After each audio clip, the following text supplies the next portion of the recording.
after the latest reports. We've got the insight you need coming up as we get up with you, starting right now on a Tuesday from our Seaport studios. Greeny and Graz are here, and the regular Tuesday crew is ready to go. Marcus Spears is ready to go. Jeff Saturday is ready to go. Greg McElroy in the middle playing offense as we get this thing going with our game of the night, Monday Night Football last night. Surprisingly entertaining show from MetLife Stadium. Patriots against the winless Jets. Pats a losing record this late in the season for the first time in 18 years. Joe Flacco playing in place of the injured Sam Darnold and playing well. Flacco, Rashad Perriman behind the defense. Oh, it's a 50-yard touchdown. It's the Jets' first passing touchdown since October 11th, which is terrible. They take a 10-7 lead later in the second. Jets up 13-10, first and 10. Flacco, Jamison Crowder. Oh, what a spectacular play. You need to see it again. Look at the catch. Look at the toe tap. Jets a 20-10 lead at the half. That's their highest scoring half of the season. Fourth quarter, Pats down 10. Second and 10. Cam Newton avoiding the sack, finding Jacoby Myers. Oh, what a night Myers had. 12 catches, 169 yards. Later in the drive, third and goal. Newton going to keep it himself, and he's not going to get there. So the Patriots settled for a field goal of 27-20 with 6.5 minutes to go.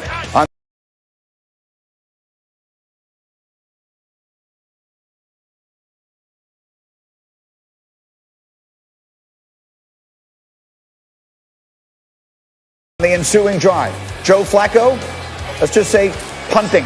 There's really no other word for this pass. This is just an arm punt, and it's picked off by J.C. Jackson. Patriots take over. Flacco threw 3 touchdowns and that pick. Ensuing Patriot drive. First and 10. Newton looking for Damiere Byrd, and watch Byrd make the play. Oh, he's going all the way back across the field, and he's going to dive for the pylon at the end here. He's out of bounds inside the 5, so it's first and goal for the Patriots. Cam would run it on first, he'd run it on second, and then the third time would be the charm. Third down, Newton takes it in and ties the ball game at 27, just under 2 minutes to play. The Jets a very quick 3 and out, so the Patriots get it back.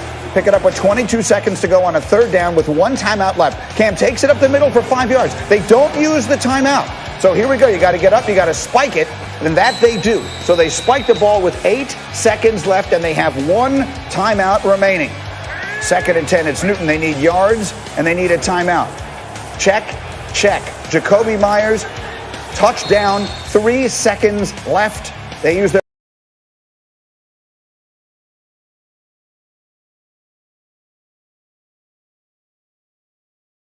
last timeout. Nick Folk's going to kick it. Adam Gase does not ice him because Trevor Lawrence is really good. And the field goal is up, and it's good. Nick Folk wins it for the Patriots. As time expires, 30-27. The celebration in New England and just maybe in the Jets front office. Let's talk after a Patriots win. What's been the difference over the last couple of weeks versus maybe the few weeks that preceded these games? I'm getting tired of sucking. Simple. Yeah, it is quite simple, and let's make this good calls brought to you by Subway. You know where he was particularly not stinky last night? Cam, against the blitz. He completed 75% of his passes when faced with pressure and had more passing yards last night than in his previous 3 games combined. So let's bring the crew into the conversation here. And Jeff Saturday, I will start with you. As you watched Cam Newton playing quarterback last night for the Patriots, what were you thinking? I saw a team that's trying to hide the quarterback in the play. I mean, they didn't try to challenge the Jets deep for the majority of the game. They played very conservative throughout the entire game.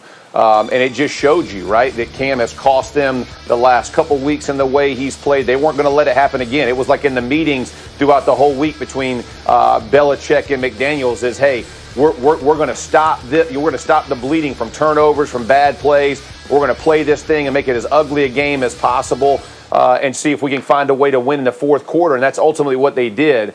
But I'll tell you the other part that's probably the most disappointing for me is if you watch the game of football right now, think about all the young quarterbacks that we have out there, right? The Tua's of the world, the Kyler Murray's of the world, like all the energy, even Mahomes to a degree, just the energy and excitement that quarterbacks are kind of bringing to their team. I expected that out of Cam Newton, and you just don't see it. I mean, it's like it's just hard work, right? It's laborious. It's like there's just no joy in it. And I know he had it early on in the season, but you just see it on the sideline, man, like such a relief that they're beating a winless Jets team. I mean, that's the part that's probably the most disappointing, because when they brought Cam in, I thought that part of his game, right? Whether you love him or hate him on the field, it's irrelevant. I'm talking about just the attitude and kind of the energy that he brings to the locker room. I just don't see it, and that's been disappointing. Maybe because it's the game plan, but for whatever reason, that was probably the most disappointing part. Again, against an 0-9 Jets team, I would have thought I'd have seen a little bit more. Well, so there's a lot there to consider. Greg, let's start with the game plan. What did you see from New England's offense last night?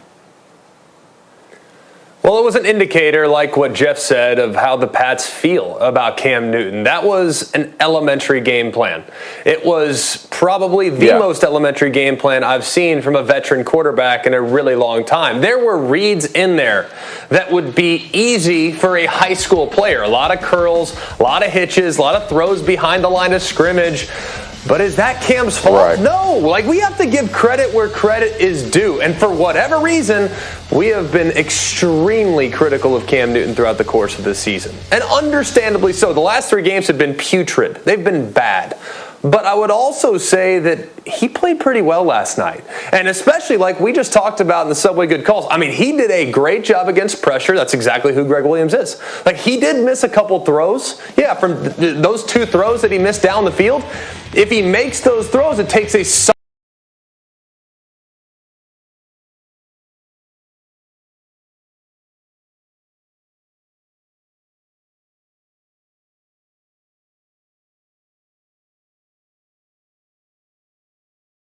potentially winning that game. So how far the mighty falls is what I was thinking about the New England Patriots last night. And then to Greg's point, like, you look on the field, it's just not there. Bill Belichick talked about it, I think, a couple weeks ago. Like, we sold out to get 3 Super Bowls or make the appearances. You damn sure did, and I noticed it more last night than any game all season. New England is bad, and people need to accept that. Gee, I know you're happy because y'all kept that loss and you still in the sweepstakes for Trevor Lawrence, but dang, New England, y'all look just as bad as the New York Jets, man. Listen, there were some very nervous moments last night. I mean, the Jets thankfully were able to snatch defeat from the jaws of victory, but there was some cause for real concern. We will get to the Jets side of this a little bit later in the first pick and everything else, but Dan Graziano, let's talk for a minute about the Patriots in this regard. I'm old enough to remember when Jarrett Stidham was the future of that franchise.